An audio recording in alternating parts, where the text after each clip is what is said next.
Welcome back, Majestic patrons, to Behind the Curtain podcast. Today we have with us William Clark Green, 2019 Peacemaker alum. William will be joining us at the Majestic on Friday, June 26th for a show, and we're thoroughly looking forward to that. We appreciate you, Will, spending some time with us today to catch us up on what's been going on during your kind of downtime from touring and what we can expect out of your show coming up in a few weeks. So thanks for being here. These have been some monumentally kind of crazy times with the COVID, and everybody's been kind of on lockdown. Tell me what you've been doing while you've not been on the road.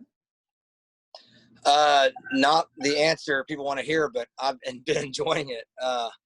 10 years on the road, you kind of get caught up in it. It was nice just to be home for a couple months. I mean, to get in a routine, get up at 7 in the morning and work on the house. And it's been nice. I'm definitely ready. I'm definitely getting the itch. I'm glad we got some shows coming up, but I'm not going to lie. We were running pretty hard last year, and it was nice to have a break. So I bet so. So you're remodeling your house. Is that what I saw? Yes, ma'am. I'm remodeling my house, and my parents dubbed me to remodel the farmhouse too out in West Texas. So I've been back and forth between West Texas and Fort Worth, remodeling both with the same crew, thank God. So, but yeah, it's been a lot of work. So your truck got stolen during the midst of all this, and your trailer, is that right? Yeah, kick a man when it's down. I mean, I think everything that could happen in a country song happened right during COVID or right before me and my girlfriend broke up. Truck got stolen. Don't have a place to stay because my house is being remodeled. I mean, it's got all the ingredients. So I've actually been sleeping on the bus quite a bit because of my house remodel. I'd say you've already got the makings of another album coming up then. Yeah, I'm actually working on it, talking right now with our old producer, Rachel Loy, who did Rose Queen and Ringley Road. We've been having conversations back and forth that are looking promising. I'd love to get back in the studio with her if it works out. So we haven't set a date or confirmed anything, but we're in talks with her, and she's helping me out with some songs. And so it's got me pretty excited. So see, you've played some golf, maybe been riding your bike some. Anything else? Riding my bike quite a bit, playing golf, still sucking at it. Man, there's not much really to do. I can't really go home and see my folks. I got to see my sister and her kids for a couple of days down at the coast. But yeah, it's just gone by pretty quick, honestly. So. Well, good. Sounds like you've been so busy. Yeah, I saw when, I don't know if it was when you were on with Wade or one of your shows, but you said it felt weird not having a hug from your mom in a long time. Yeah, what was weird part is my mom had to meet me in Fort Worth at the Home Depot to get some supplies list for our farmhouse that she had to sign off on. And when this was right when the pandemic started, and I was like, I got free time. Let's get Eastland knocked out. So because I got some free time to do it, and she came up there, and it was just so weird seeing her in the parking lot. And in my whole life, every time I've gone a month or so without seeing my mom, big hug, and and it was just weird, being 5 feet away and saying, hi, how are you? And it just was so bizarre, Your story is kind of unique. Your family's originally from Louisiana, and you guys moved to Texas when you were little. Is that right? No, my dad's side of the family is from Louisiana, but my dad grew up in Houston. So we were Texas. My mom grew up in Abilene. So my parents are Texas natives, but my dad's grandparents were of Cajun descent, and that's where all this stuff comes from. We have a family ranch down in Beaumont, Texas, which is where they moved. It was like in 1869 too. So they were in Louisiana for a long time, and they moved to Texas in 1869 and settled Beaumont. And so that's where all the Cajun influence comes from. Okay, I think I've seen you cooking crawfish a time or two, maybe. And my gumbo's gotten really good. Oh, really good. Wow. So, I'm a big fan of gumbo, so. Well, mine's pretty damn good. I've had multiple people tell me without begging for a compliment, they've told me it's the best gumbo they've ever had. So. How old were you when y'all moved to College Station? Is that right? Yeah, I grew up in Tyler, a small town outside of Tyler, Texas, and I moved there into my sixth grade year, and I started middle school in College Station my seventh grade year, and I was in College Station through high school, and then I moved to Lubbock after that. That's kind of a hard time to move for a kid. Yeah, I think it was harder on my sister. She was a freshman in high school. So for me, it's 7th grade. I mean, I was already in elementary school, and I was going to go to a new middle school with a bunch of new kids anyway. So it didn't really matter. I didn't raise too much of a fuss. Yeah. So is that when you learned to play the guitar? So yeah, I learned to play guitar, going to church lessons that summer because I had no friends, didn't have anything to do, and just started writing immediately, and just never thought it'd turn into a career. And it just kind of did over time. You had a really neat experience here recently to record actually with some other musicians for the Panhandlers album that is truly amazing. Talk to me about that experience from the standpoint of you're used to kind of doing your thing and then collaborating with others. Yeah, I mean, it was just, well, the project never really had a direction until we, it started as one idea, formed into another idea, and formed into another idea, and formed into another idea. And so it really didn't have any direction up front. It just kind of morphed into what it became. And the weird part about it, I think the next record we kind of understand, because no one wanted to step on anybody's toes, and nobody wanted to be the egotistical, lead singer, which we all have a little bit of. And it just kind of, I felt like we all stayed away too much. I feel like we didn't bicker enough. I felt like we all were being too separated with it. But we learned a lot, and it was a really fun project. It came at an extremely busy time in my life. And so I want another swing at it for me, to be more helpful, have more songs in the bucket. We had about 3 songs that I was working on that one didn't make the cut on this record. We're going to have to try again next time with it. And then we started 2 other songs that we were working on, but never finished. And so, and at the time I couldn't contribute as much time as I would like to have at that time in my life. So I'm looking forward to round 2 to it. I'm very proud of the record. I'm proud of the guys. It was Abbott's idea, really, from the get-go. And he's really been the workhorse on the business side of things, getting Bruce Revison to be the record label, and getting times and scheduling for lead singers is.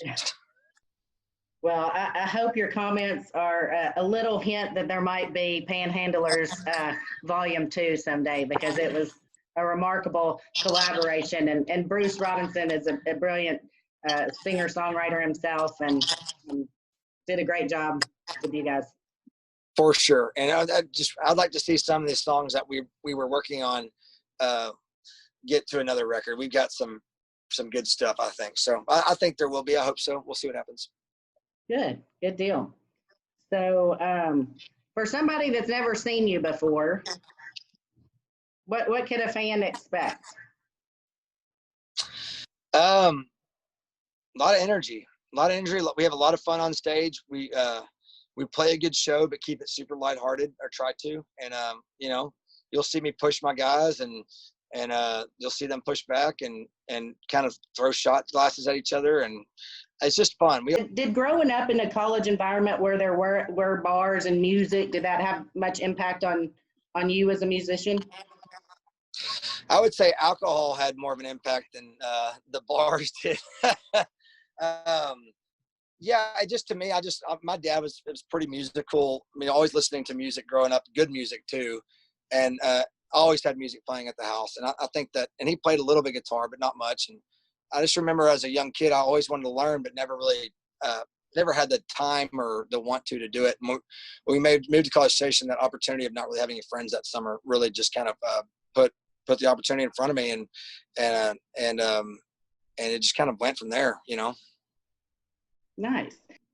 Norah Jones, I think you've mentioned her as being an influence on some of your. She's one of my favorite female records is Norah Jones' first record. Yeah, I mean, my influences, one of the biggest ones, his name is Willis Allen Ramsey.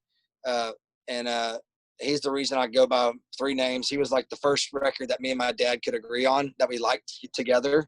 And I think that was a special record for me and my dad, especially just our relationship in general.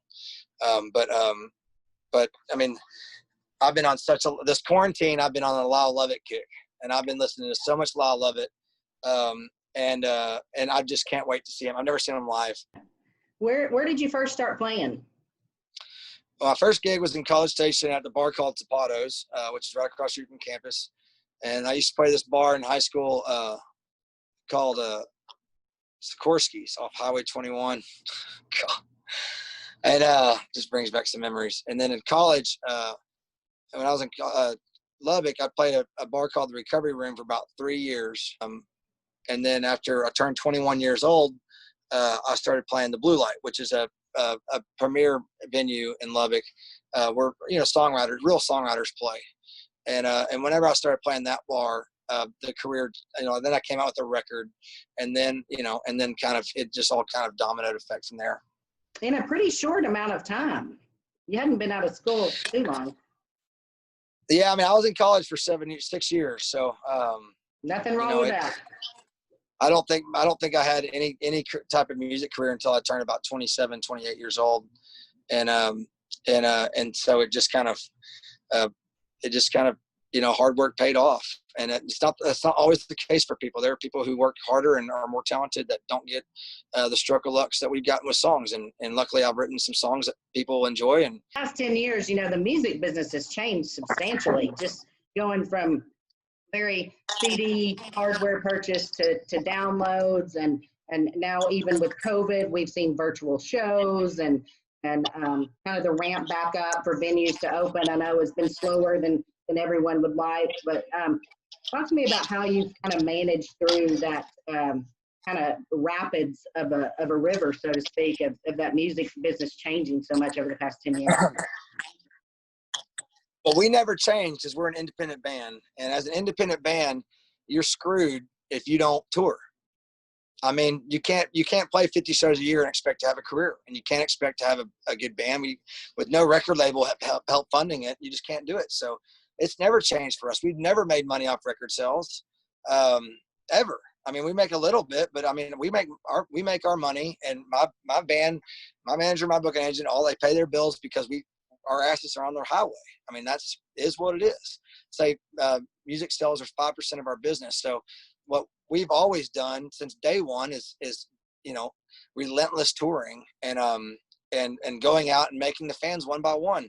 Well, I think that's a good fit for the Majestic. We're obviously big supporters of independent labels and singer-songwriters, and our patrons are as well. So I think that'll be a good fit for you and Fort Smith to come down and play the show on the June 26th. So we're real excited about that. Bear Island, let's talk about that. That was your 2018 release, and actually has one of my favorite songs on it that you wrote about your respect for your mother. I have a son that's 16. It's just been the two of us for a long time, so we're very close. But a beautiful tribute to your mother and your relationship with your mother. But the rest of the album is heavily weighted in kind of a breakup situation. About that. Well, the songs aren't always about me. They can be from another person's perspective. But the relationships are very difficult in this line of work. That's one thing you sacrifice to do what you do. At least I treat it that way, I guess. Probably not the right attitude to have, but it's just typical. You, a few years ago, started the Cotton Fest, which I was supposed to be at this year, and unfortunately, due to the COVID, didn't get to make it. But talk to the viewers a little bit about why you launched Cotton Fest and what its mission is. And there was a cotton farmer, brought his cotton strippers up and parked them next to the stage like this. So we're playing in between two cotton strippers that's lit up. And after the show that night, we were, drinking, and I was catching up with him, and we were talking about how it would be cool because it was such a successful first year. I think we had about 5,000 people, and so I was like, it would be great if some of this money could go towards cotton farmers that are going through troubling times, and he was so blown away by that idea that he really egged me to proceed with it. And so we got a committee of, he got some his buddies, and we tried to pick farmers from north, south, east, and west around Lubbock. And we had this committee of 10 guys. And they just keep their ear to the ground for anybody who's having issues. What our main mission statement is whenever it's called custom stripping, And so what happens is, so say a farmer has worked all summer and all fall to grow his cotton, and he has a heart attack and he's hospitalized. What the community does already is all of his friend farmers come and strip his cotton for him.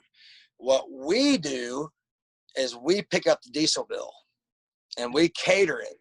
Great. So that's something that we found that we can help out on, to where we're not necessarily helping the farmer out. We're helping the people who are helping out the farmer.